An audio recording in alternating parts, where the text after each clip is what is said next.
In this lesson, you will learn about sketch dimensions in the contextual sketch environment. You can use sketch dimensions to control the size and position of your geometry. The default shortcut for sketch dimensions is D. It's easy to add dimensions for different types of geometry. Just press relevant lines or points in your geometry and add a value.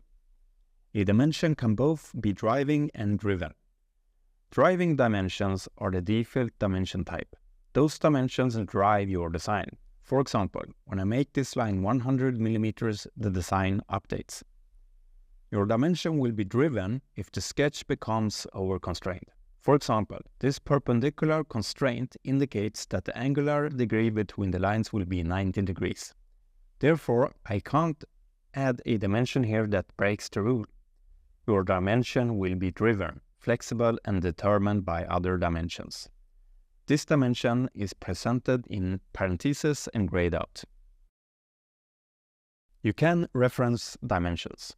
This is useful when you work with parametric modeling and can save you a lot of time and increase quality since the probability of mistakes can decrease. I'll use a circle in this example, but other types of geometry are fine as well. Add a dimension to the first circle.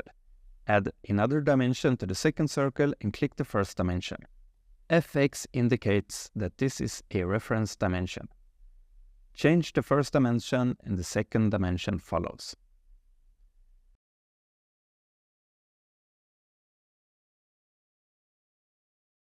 You can add formulas to dimensions. Imagine that you want this circle to always be 20% larger than the referenced circle.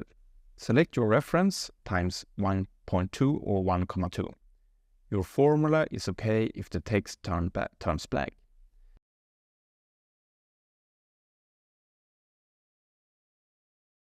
And that's it for dimensions for now.